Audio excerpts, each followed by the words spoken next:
நேயர்களுக்கு வணக்கம். இயற்கை வேளாண்மையில் விளைவிக்கப்பட்ட சிறுதானியங்களை கொண்டு பல வகையான உணவுப் பொருட்களை சந்தைப்படுத்தி வருவது குறித்து ஜெம் டிவி உணவும் என்ற வேளாண்மை நிகழ்ச்சியில விரிவாக பார்க்கலாம்.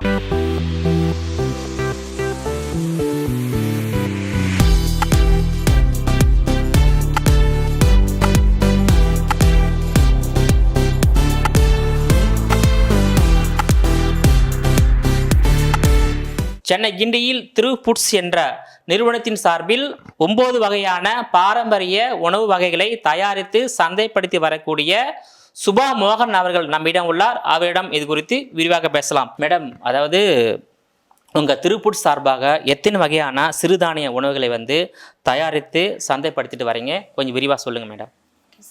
நாங்கள் பார்த்திங்கன்னா சிறுதானியத்தை வச்சு நம்ம பாரம்பரியமான சிறுதானியத்தை வச்சு 9 வகையான ப்ராடக்ட் பண்ணிகிட்ருக்கோம். எல்லாமே பார்த்திங்கன்னா மில்லட் பேஸ்டு தான். இது பார்த்திங்கன்னா இந்த ட்ரெண்டுக்கு தகுந்த மாதிரி உப்பு தண்ணி மட்டும் இருந்தால் போதும், குக் பண்ணிக்கலாம். அந்த டைப்பில் நாங்கள் கொண்டு வந்திருக்கோம். எங்களுக்கு தெரிஞ்சு தமிழ்நாட்டில் யாரும் இந்த மாதிரி வரல. உப்பு தண்ணி மட்டும் இருந்தால் குக் பண்ணிக்கலாம் அந்த டைப்பில் யாருமே வரல. இப்போ பார்த்திங்கன்னா நாங்கள் நெய் பொங்கல் எடுத்துக்கிட்டிங்கன்னா நெய் உள்பட எல்லாமே கொடுத்துருவோம். எல்லா இன்க்ரீடியன்ஸும் நாங்கள் கொடுத்துருவோம். இப்போ பார்த்திங்கன்னா மற்ற ப்ராடக்ட் பார்த்திங்கன்னா மில்லட்ஸாகவும் கொடுப்பாங்க, இல்லை அப்படின்னா ஃப்ளாராகவும் கொடுப்பாங்க, இல்லையா செமி குக்கிங் செமி டீஹைட்ரேட் பண்ணி கொடுப்பாங்க. நாங்கள் பார்த்திங்கன்னா ஃபுல் அண்ட் ஃபுல்லாக எல்லா இன்க்ரீடியன்ஸும் டீஹைட்ரேட் பண்ணி நல்லா நாங்கள் கொடுக்குறோம். எந்த ஒரு ப்ரிசர்வேட்டிவ் இல்லாமல் இதில் போட்டிருக்க தானியமாகட்டும் பருப்பு வகையாகட்டும் எல்லாமே பார்த்திங்கன்னா அன்பாலிஷ்டு, ப்ளஸ் பார்த்திங்கன்னா நல்லா ரோஸ்ட் பண்ணி வச்சுருவோம், நல்லா ஊற வச்சுருவோம். இந்த மாதிரி ப்ராசஸ்லாம் பண்ணி தான் எங்கள் ப்ராடக்டில் நாங்கள் வச்சுருக்கோம் சார். எவ்வளோ நாளாக மேடம் இந்த 9 வகையான சிறுதானிய உணவு சேல்ஸ் பண்ணுறீங்க? சார் நாங்கள் பார்த்திங்கன்னா 2020க்கு முன்னாடியே நாங்கள் ஸ்டார்ட் பண்ணிட்டோம். நாங்கள் பிஸ்னஸ் பண்ணணும் அப்படின்றது எங்களோட எய்மாக இருந்தது. 2-3 நாங்கள் செலக்ட் பண்ணி வச்சுருந்தோம். அதில் பார்த்திங்கன்னா நம்ம பாரம்பரியமான சிறுதானியம் இருக்கும்போது மற்றதை பற்றி நம்ம ஏன் இது பண்ணோம் அப்படின்னு சொல்லிட்டு நாங்கள் சிறுதானியத்தை நாங்கள் கையில் எடுத்துக்கிட்டோம். அதில் பார்த்திங்கன்னா நாங்கள் நிறைய R&D பண்ணோம். மில்லட் ஃபவுண்டேஷன் அங்கெல்லாம் போயிட்டு நாங்கள் நிறைய டிப்ஸ் எங்களுக்கு தேவையான ஐடியாஸ்லாம் நிறையா கொடுத்தாங்க. அதை வச்சுட்டு நாங்கள் ஸ்டார்ட் பண்ணணும். இப்போ பார்த்திங்கன்னா நாங்கள் விவசாயிக்கிட்ட நேரடியாக போயிட்டு மதுரை நாங்கள் பண்ணுறதுக்கு முன்னாடி பார்த்திங்கன்னா நாங்கள் மதுரை, நாமக்கல், தேனி, சேலம் இந்த மாதிரி இடத்துலலாம் போயிட்டு நாங்கள் நேரடியாக விவசாயிகிட்டலாம் பேசிட்டு எங்களோட அவங்கக்கிட்ட இருந்த ஐடியாலாம் ஒரு சில ஐடியாலாம் நாங்கள் வாங்கிட்டு அதிலிருந்து நாங்கள் ஸ்டார்ட் பண்ணோம். 2020லேயே நாங்கள் ஸ்டார்ட் பண்ணிட்டோம் சார். அது ஓகே. ஏன் நீங்கள் சிறுதானியத்தை பாரம்பரியத்தை இயற்கை விவசாயம் விளைவிக்கப்பட்ட பொருட்கள் தேர்ந்தெடுத்தீங்க? சார் பார்த்திங்கன்னா இப்போ நம்ம முன்னோர்கள் அதுதான் சாப்பிட்டாங்க, ரொம்ப நல்லா இருந்தோம். இந்த காலகட்டத்தில் ஒரு 40-50 வருஷமாக நம்ம மறந்ததுனால என்னமோ நமக்கு சின்ன வயசுலேயே சுகர் வருது, ப்ரெஷர் வருது, நிறைய என்னென்னமோ நோய் நிறைய வந்துட்டுருக்கு. ஸோ நாம் என்ன பண்ணலாம் அப்படின்னா நம்ம பாரம்பரியத்தை நாங்கள் செலக்ட் பண்ணோம். அதுக்காக பாரம்பரியத்தை நாங்கள் செலக்ட் பண்ணோம்.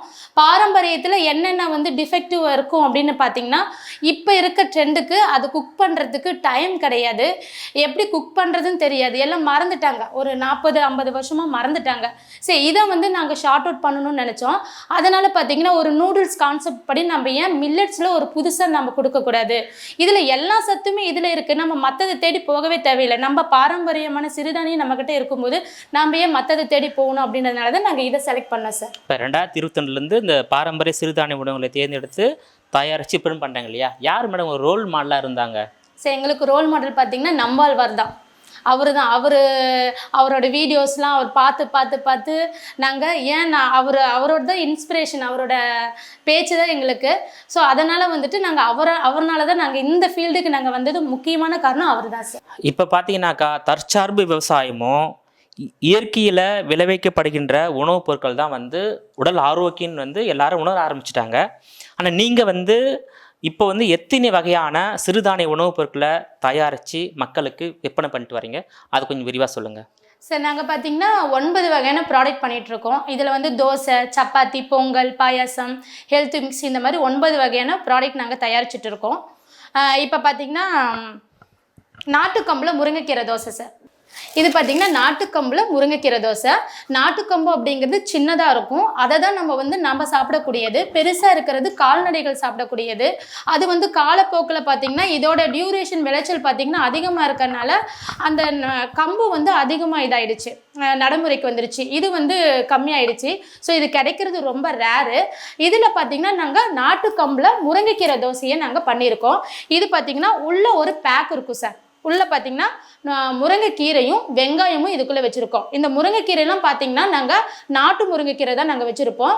இது பார்த்தீங்கன்னா நிறைய பேர் பார்த்தீங்கன்னா பொடியாக கொடுப்பாங்க. நாங்கள் பார்த்தீங்கன்னா உங்களுக்கு அப்படியே நாங்கள் லீஃபாக தரோம்.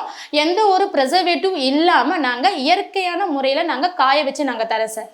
இந்த மாவோட பார்த்தீங்கன்னா பெப்பர் தூள், மிளகாத்தூள், ஜீரகத்தூள், பெருங்காயத்தூள், பெப்பர் தூள் எல்லாமே இதில் போட்டு நாங்கள் கலந்துருக்கோம். இதை நாங்கள் கஸ்டமர்ட்டெல்லாம் நாங்கள் சேல் பண்ணும்போது நாங்கள் அவங்ககிட்ட ப்ரெஸ் பண்ண சொல்லுவோம். நல்ல முருகலாக இருக்கும், நல்லா ஃப்ரெஷ்ஷாக இருக்கும்.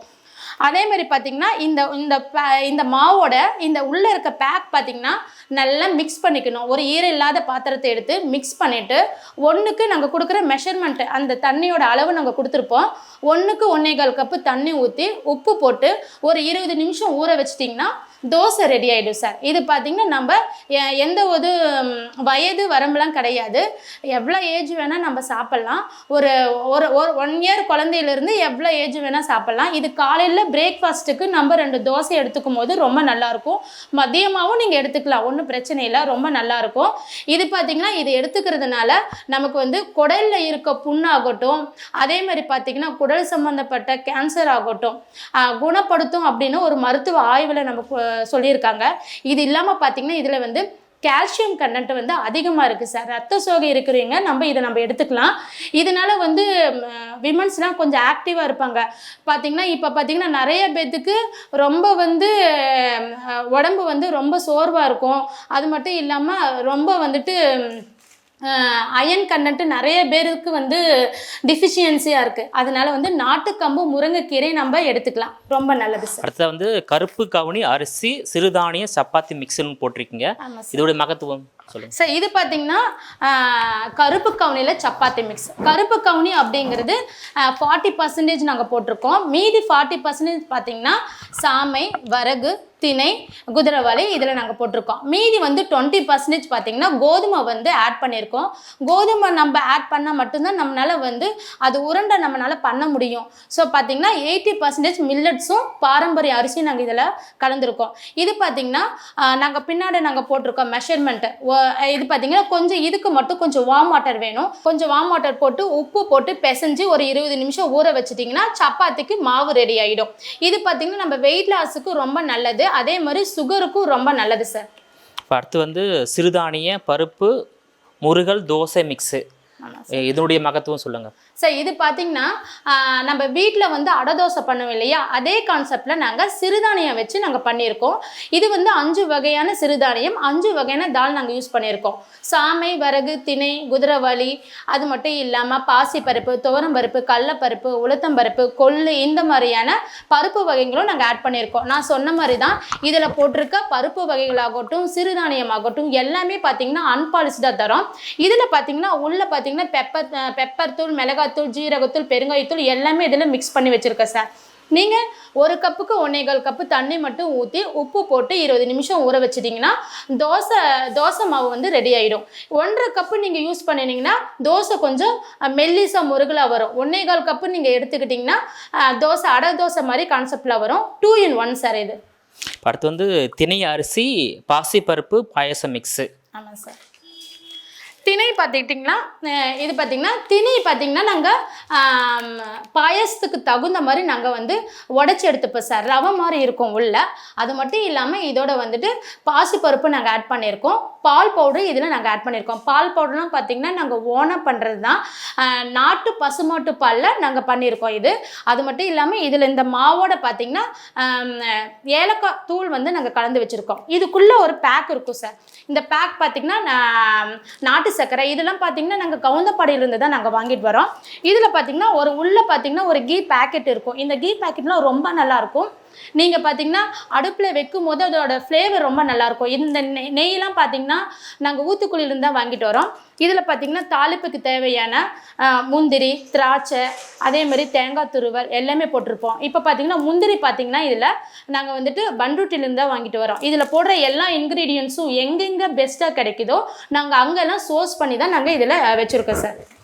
அடுத்து வந்து கேழ்வரகு rava dosa mix. Okay sir, கேழ்வரகு ரவா தோசை மிக்ஸ் இது பார்த்திங்கன்னா நம்ம நார்மலாக பண்ணுறோம் இல்லையா, அதே மாதிரி தான் நாங்கள் கேழ்வரகுல ரவா தோசை மிக்ஸ் நாங்கள் பண்ணியிருக்கோம். இந்த மாவோட உள் பேக்கெட் ஒன்று இருக்கும். அதில் என்னென்ன போட்டிருக்கோம் பார்த்திங்கன்னா வெங்காயம், தக்காளி, பச்சை மிளகா, கருவேப்பிலை, இஞ்சி, ஜீரகம், மிளகு, தேங்காய் துருவல், கேரட் துருவல் இது எல்லாமே நாங்கள் பார்த்தீங்கன்னா மிஷினில் நல்லா டீஹைட்ரேட் பண்ணியிருக்கோம். டீஹைட்ரேட் பண்ணுறதுக்கு எந்த ஒரு ப்ரிசர்வேட்டிவ் இல்லாமல் நாங்கள் பண்ணியிருக்கோம். இப்போ தக்காளிலாம் பார்த்தீங்கன்னா வாட்டர் கண்டென்ட்லாம் அதிகமாக இருக்குது சார். நாங்கள் ப்ரிசர்வேட்டிவ் யூஸ் பண்ணோம் அப்படின்னா ஒரு 2 ஹவர்ஸில் எங்களுக்கு முடிஞ்சிடும். ஆனால் நாங்கள் வந்து அந்த மாதிரி பண்ணாமல் நாங்கள் இயற்கையான முறையில் பண்ணணும் அப்படின்றதுக்காக பார்த்தீங்கன்னா 10 மணி நேரம் 12 மணி நேரம் நாங்கள் வந்து மிஷின் வந்து ஓட்டணும். கமர்ஷியல் கரண்ட்டோடு நாங்கள் பண்ணுவோம்.